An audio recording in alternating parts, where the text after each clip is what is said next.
the shadowed departure. The biting wind of a London November whipped through the narrow alleyways of Shepherd's Bush, a stark contrast to the warm, comforting glow of the Khan family home. Inside, a phone rang, its shrill cry cutting through the quiet evening. Eliza Khan, a woman with a gentle face etched with worry, answered.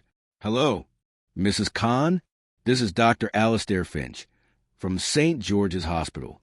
I'm afraid I have some urgent news regarding your husband, Mr. Rashid Khan." Eliza's heart pounded. "What is it? Is he all right?"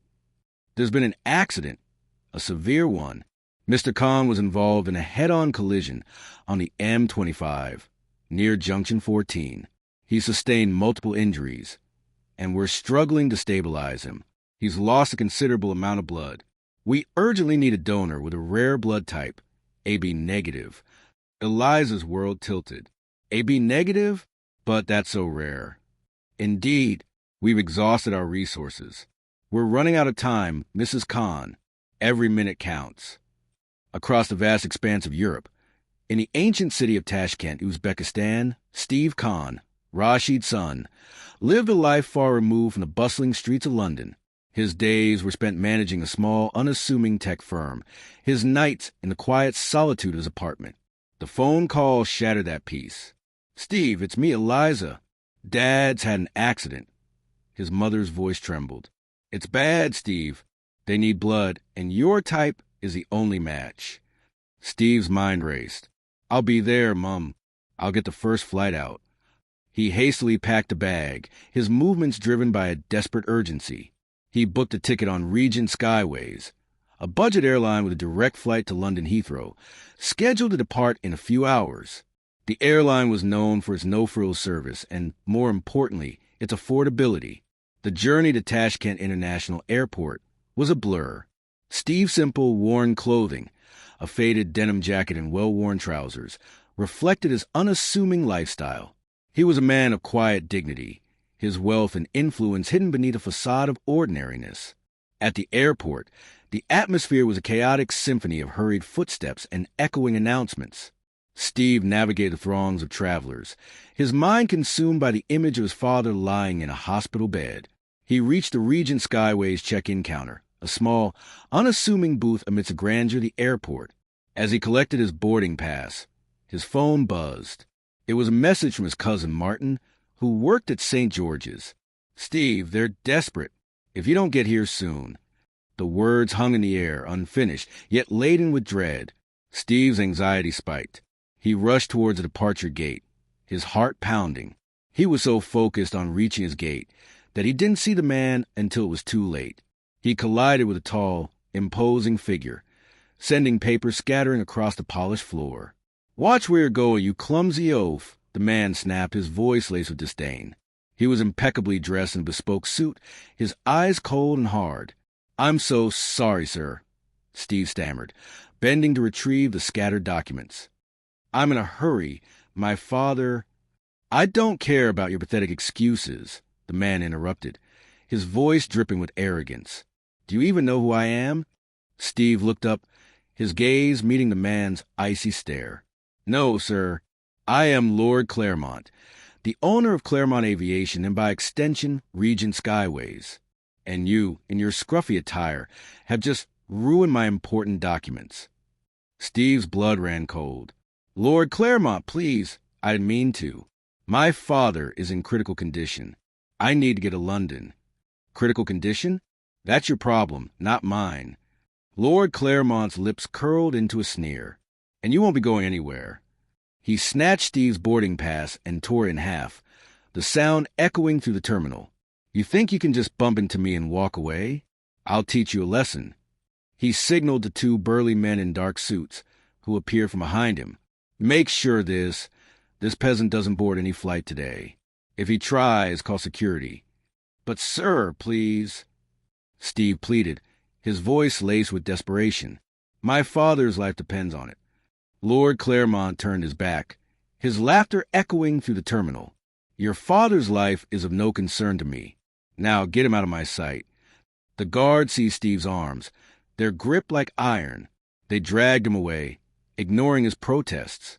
Steve watched in horror as his flight, Regent Skyways Flight RS-789 to London Heathrow, began its final boarding call. The doors closed, and the plane taxied away, leaving him stranded.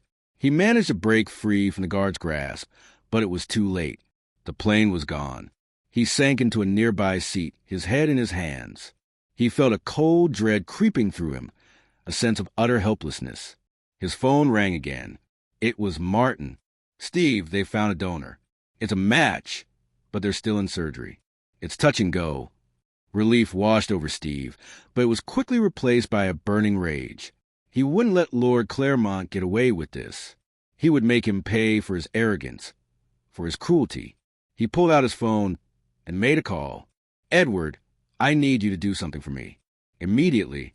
I want you to initiate a complete audit of Claremont Aviation.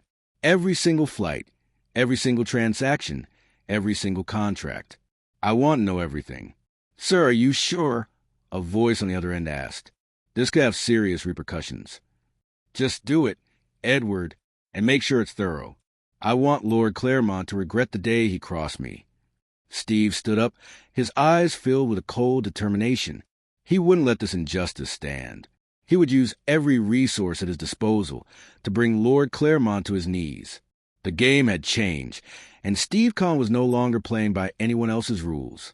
He walked out of the airport, the biting wind mirroring the chill in his heart. The shadows of Tashkent seemed to deepen, concealing the storm that was about to break. The reckoning. The sterile, white corridors of St. George's Hospital buzzed with a tense energy. Eliza Kahn paced anxiously, her eyes fixed on the closed doors of the operating theater. Martin, her nephew and a resident surgeon, tried to offer reassurance, but the gravity of the situation hung heavy in the air. "They've stabilized him, Mum," Martin said, his voice strained. "The donor blood arrived just in time, but it's still critical. We need to wait." In Tashkent, Steve Kahn, now a man of quiet fury, returned to his apartment. The simple, unassuming space seemed to shrink around him. The walls closing in. He paced, his mind a whirlwind of calculations and strategies. Edward, his trusted aide, called back. "Sir, the audit is underway. We've already uncovered some irregularities. Claremont Aviation's financial records are complex. There are offshore accounts, shell companies, and some very questionable transactions." "Good," Steve said, his voice cold. "Keep digging.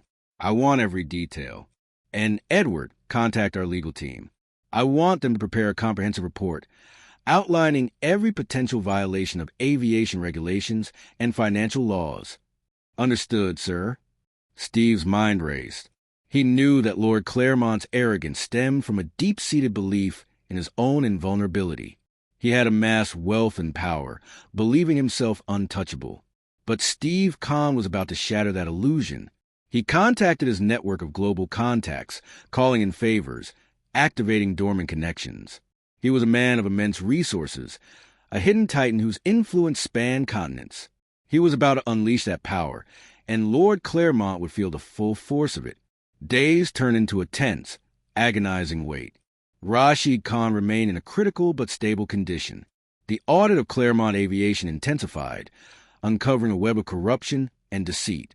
Steve's legal team worked tirelessly, compiling a dossier of evidence that would bring the airline crashing down. Meanwhile, Lord Claremont, oblivious of the storm brewing around him, continued his opulent lifestyle. He attended lavish parties, brokered deals, and basked in the glow of his perceived power. He was a man of routine, a creature of habit. One morning, as he arrived at his office in Claremont House, a sleek, modern skyscraper in the heart of London's financial district, he noticed an unusual tension in the air. His personal assistant, a usually composed woman named Eleanor, looked pale and flustered. "Lord Claremont, there's been a development," she stammered. "What is it, Eleanor? Don't keep me in suspense." "Regent Skyways, all flights have been grounded. The Civil Aviation Authority has suspended their operating license." Lord Claremont's face turned crimson. "What? On what grounds?" "They're citing multiple violations of safety regulations, financial irregularities, and allegations of corruption." Lord Claremont's world began to crumble. He picked up the phone, his hand shaking, and called his legal team. What's going on? Why haven't I been informed? Sir, we've been trying to reach you, his lead lawyer said, his voice strained. The evidence against Regent Skyways is overwhelming. They've uncovered things we never knew about. Things? What things? Offshore accounts, undeclared assets, bribery. It's a mess, sir. A complete and utter mess. Lord Claremont's mind reeled. He couldn't believe it. He had always been careful, meticulous. How could this have happened? He stormed out of his office, demanding answers. He confronted his executives, his financial advisors, his legal team, but no one could provide a satisfactory explanation. The walls were closing in, and he was trapped. Back in Tashkent, Steve Kahn received a call from Edward. Sir, the Civil Aviation Authority has launched a full investigation into Claremont Aviation. They've seized their records, frozen their assets. It's a complete shutdown. Excellent, Steve said, a grim satisfaction in his voice. Now, for the final act. He booked a flight to London, this time on a reputable airline. He arrived at Heathrow, a stark contrast to his previous hurried departure from Tashkent. He was calm, composed, his presence commanding. He went directly to St. George's Hospital. Rashid Khan had been moved to a private room, still weak but conscious. Eliza Khan rushed to embrace her son, her tears of relief mingling with tears of joy. He's going to be all right, Steve, she said, her voice trembling. Thanks to you. Steve smiled, a genuine warmth in his eyes. It was the least I could do, Mum. He went to his father's room. Rashid Khan looked pale and frail, but his eyes lit up when he saw his son. Steve, my boy, he said, his voice weak but filled with love. You came. Of course, Dad. I wouldn't miss it for the world. Steve spent the next few days by his father's bedside, his presence a source of comfort and strength. As Rashid Khan's condition improved, Steve turned his attention to Lord Claremont. He arranged a meeting at Claremont House. He arrived in a sleek, black limousine, his attire impeccable, his presence radiating power. He was escorted to Lord Claremont's office, a grand, opulent space that now seemed to shrink under Steve's gaze. Lord Claremont sat behind his desk, his face haggard, his eyes filled with a desperate plea. Mr. Khan, he said, his voice trembling, I don't understand. Why are you doing this? Do you remember me, Lord Claremont? Steve asked, his voice cold and steady. Do you remember tearing up my boarding pass, denying me the chance to see my dying father? Lord Claremont's face flushed crimson. I didn't know. I had no idea. That's the problem, Lord Claremont, Steve interrupted. You didn't care. You saw a man in simple clothes, and you judge him. You abuse your power, believing yourself untouchable. Please, Mr. Khan, Lord Claremont pleaded. I'll do anything. I'll give you anything. Just spare my company. Your company is finished, Lord Claremont, Steve said, his voice devoid of emotion. You've built your empire on corruption and deceit. It's time for it to crumble. He handed Lord Claremont a folder. These are the details of your indiscretions. They'll be made public, along with the results of the Civil Aviation Authority's investigation. Lord Claremont's eyes widened as he scanned the documents. His face turned ashen. You wouldn't? I would, Steve said. And I will. You see, Lord Claremont, I believe in justice. And justice demands that you pay for your arrogance, for your cruelty. He stood up, his gaze unwavering. Consider this your reckoning. He turned and walked out of the office, leaving Lord Claremont slumped in his chair, his empire shattered. As he walked through the lobby of Claremont House, he passed the two burly guards who had stopped him at the airport. They looked at him with a mixture of fear and awe. Steve returned to hospital, where his family awaited him. Rashid Khan was sitting up in bed, his eyes filled with pride. You did it, Steve, he said, his voice strong. You made him pay. It was nothing, Dad, Steve said, his smile genuine, just a matter of justice. He looked at his family, his heart filled with a deep sense of peace. He had used his power not for personal gain, but for justice, for family. He had shown that even the most powerful can be brought to their knees. And he had reminded them all that true strength lies not in wealth or power, but in compassion, in humility, in family.